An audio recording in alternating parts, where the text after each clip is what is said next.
स्वागत है आप सभी का देश हमारा में। मैं आपके साथ खुशबू खान। देश हमारा में सबसे पहले बात करेंगे संभल के किसी भी कोने में चले जाइए, वहां का कब्जा, गैंग की करतूत जरूर नजर आ जाएगी। भाईजान ने यहां मंदिर और हिंदुओं के घर ही नहीं कब्जा है, बल्कि 8 बीघे के तालाब को छूमंतर कर दिया। प्रशासन ने जब तालाब की तलाश शुरू की तो तालाब तो नहीं मिला, लेकिन मियां भाई के 80 अवैध घर जरूर मिले। अब दावा यह है कि इन्हीं 80 मकानों के नीचे सरकारी तालाब मौजूद है, जिसे खोदने के लिए बुलडोजर को स्टार्ट करना बेहद जरूरी हो गया है। दिखाएंगे रिपोर्ट में।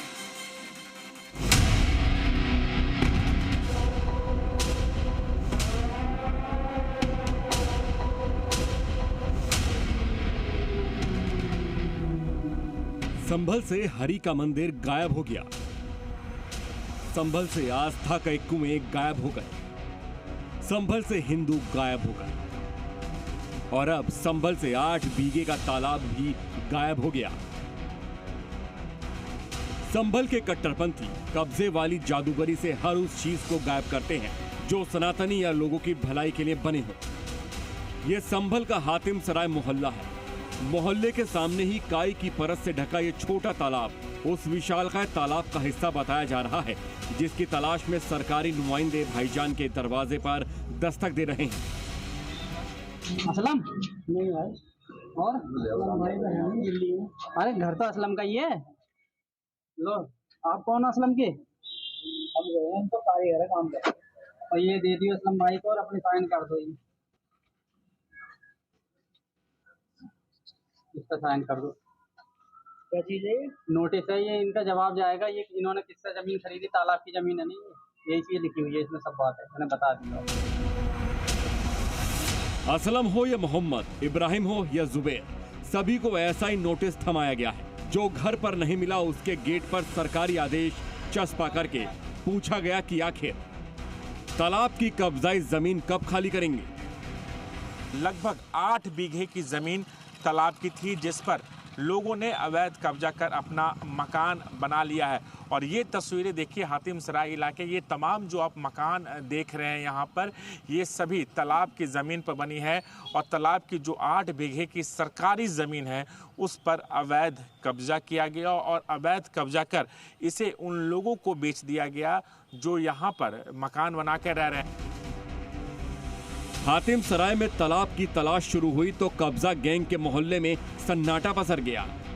तालाब का वजूद लौटने के लिए मियां भाई के 40 मकानों पर बुलडोजर वाली तलवार लटक रही है। इस मोहल्ले में ऐसे लोगों की भरमार है जो नोटिस का नाम सुनते ही भागने लगे। आपके मकान को भी आया है नोटिस? भाई सभी को आए हैं, हम लोग सभी को आया है। तो अब आके आप लोग क्या करेंगे? करेंगे, देखेंगे, अदालत जाएंगे, कोर्ट जाएंगे। कोर्ट जाएंगे। देखिए, हालांकि जिस तरीके से ये खतरा मंडरा रहा है लोगों के मकानों पर, लोगों के अंदर डर है, खौफ है, कहीं उनका आशियाना टूट ना जाए, इसीलिए लोग इस मसले पर फिलहाल बात नहीं करना चाहते हैं। प्रशासन का दावा है कि जहां ये मोहल्ला बना है वहां 8 बीघे का तालाब था, जिसे भूमाफियाओं ने अवैध कब्जा कर पहले प्लॉटिंग की और फिर उसे बेच दिया, जिस पर आज की तारीख में 80 मकान बना दिए गए हैं। इस संबंध में माननीय उच्चतम न्यायालय का स्पष्ट निर्देश है कि तालाब की भूमि को किसी भी दशा में उसको खाली करा करके और वहाँ पे तालाब का जो प्राकृतिक स्वरूप है वो बनवाना है। अभी इनके जवाब का परीक्षण किया जाएगा कि क्या ये जवाब देते हैं, उसके बाद उस जमीन खाली कराई जाएगी। तहसीलदार ने 2 टूक शब्दों में वार्निंग दे दी है कि अवैध कब्जा किया है तो खाली करना ही पड़ेगा। जबकि भाईजान का कहना है कि वो हाउस टैक्स देते हैं, बिजली का बिल भी देते हैं। ऐसे में सरकारी आदेश के खिलाफ वो कोर्ट जाएंगे। 70 प्रकार से प्लाटिंग की थी इसकी। अच्छा, वकील साहब ने, विधायक जी ने। ऐसे प्लॉटिंग करके ये बिका है? हाँ, प्लॉटिंग करके बिका, कोई वैसे थोड़ी बिका। अब प्रशासन क्या कह रहा है आप लोगों से? प्रशासन खाली करने को कह रहा है। खाली करने के लिए कह रहा है। तो आप लोग कोर्ट का रुख करेंगे? कोर्ट जाएंगे? जाएंगे, कोर्ट जाएंगे। हातिम सराय जैसे मोहल्ले कब्जा गैंग की मनमानी का सबूत है। भाईजान ने अवैध कब्जे के दम पर संभल को वो घाव दिया है जो आज नासूर बन चुके हैं। इसी नासूर की सर्जरी का प्रण सीएम योगी ने लिया था और उसी प्रण को प्रशासनिक अधिकारी कानून के दायरे में रहते हुए पूरा कर रहे हैं। राजू राज, जी मीडिया, संभल।